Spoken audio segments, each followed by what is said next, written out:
दोस्त आज सच बताओ क्या बोलूं क्या नहीं बोलूं ये मुझे नहीं समझ में आ रहा है, लेकिन मैं आज ये कहूंगा कि बीइंग द फॉर आज जो आपने लोगों की कामयाबी देखी है, जो सक्सेस देखा है उनका, और आपको ये लग रहा होगा ये कामयाबी क्या मेरी जिंदगी में भी आएगी या नहीं आएगी।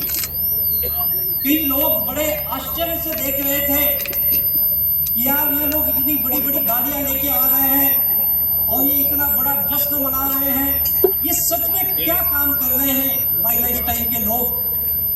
और आप जिस परिवेश से आए हो, जिस दौर से आए हो, जिस समाज के उस भाग से आए हो, मैं जब बाहर देख रहा था तो मुझे उस तरह के लोग दिखाई दे रहे थे जिस समाज से मैं भी आता हूँ।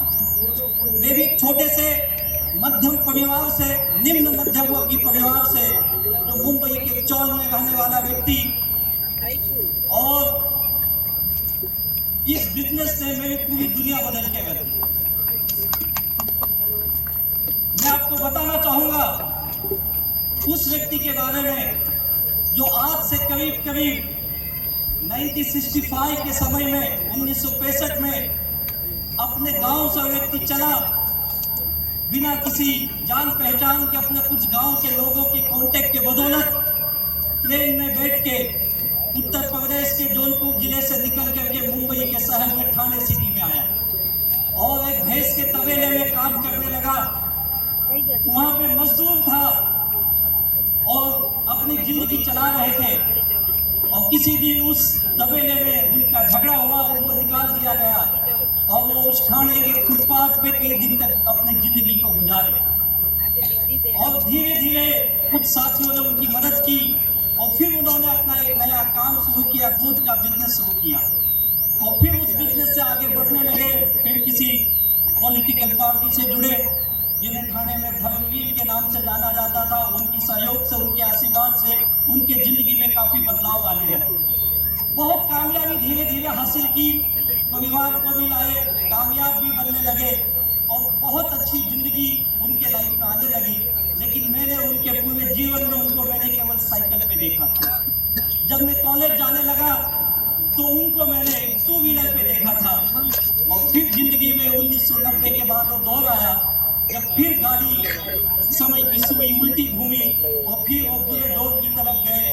फाइनेंशियल लॉस, बिजनेस में लॉस, कई कामों में नुकसान, बहुत सारे संकटों का सामना करते करते किसी तरह से जिंदगी चल रही थी। उनको 10 साल करीब करीब 93 से 2003 तक पूरा ब्लैक एंड व्हाइट मुझे याद है। तो मैं कॉलेज स्टूडेंट था, बहुत मुश्किल दौर था उनकी जिंदगी का, और किसी तरह से वो अपनी लाइफ, अपने परिवार को चला रहे थे। और फिर उनके लड़के को इस मैनेजमेंट से वास्ता हुआ, और इस मैनेजमेंट के बाद जब उस परिवार में मैनेजमेंट आया तो फिर दुनिया उनकी सुई उल्टी घूमनी शुरू हुई, और फिर जिंदगी ने उत्तर लिया कि जो व्यक्ति जीवन भर साइकिल पे चला, मुश्किल से कुछ साल टू व्हीलर पे चला था, पिछले करीब करीब 15-20 सालों से 4 व्हीलर पे चल रहे थे, और अभी 5 दिन पहले इस दुनिया से चले गए, कोई और नहीं, मेरे स्वर्गीय पिताजी।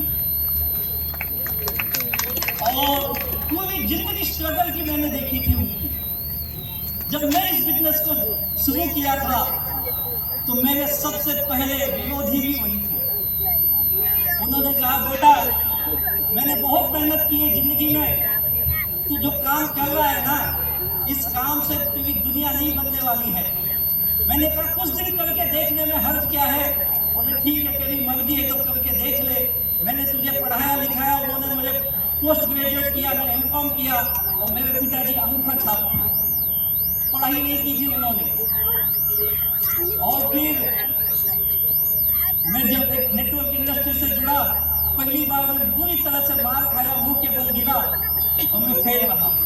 फिर उन्होंने कहा, मैंने पहले कहा था ये काम नहीं चलता है, तू क्यों ये सब झमेले में पड़ा है, कहीं नौकरी कर ले, कहीं जॉब कर ले।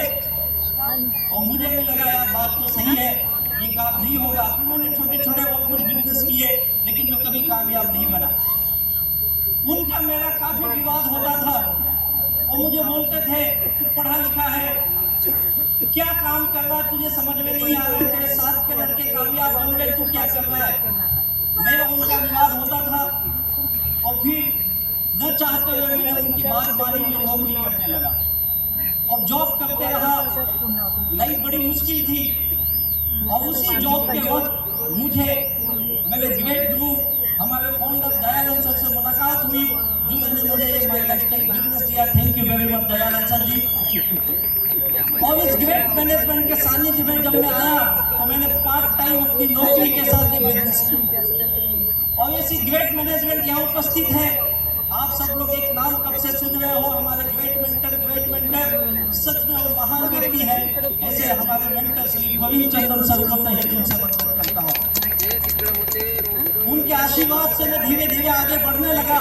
कुछ दिन के बाद मैंने अपनी नौकरी छोड़ी और नौकरी छोड़ के फिर मैं फुल टाइम बिजनेस करने लगा। और जब कामयाबी मिली तो पिछले 20 साल से मेरे पिताजी जहाँ कहीं जाते थे, किसी के शादी में गए, किसी के पूजे में गए, कोई रिश्तेदार आया, हम किसी को एक ही चीज बोलते थे, अगर मैं इस धरती पे जन्म लूं तो मेरे घर में लड़का आएगा तो राजेश जैसा ही आना चाहिए। और तब मैं उनको बोलता था, पिताजी उसके साथ माई लाइफ स्टाइल भी उसकी जिंदगी में आनी चाहिए। मेरे दोस्त, आज मैं यहाँ पे शायद ऐसे लग रहा है कि यही कहीं होंगे। आपने जिस परिवार से आप आते हो, मुझे पता है बड़े मुश्किल हालात से यहाँ तक पहुंचे होंगे।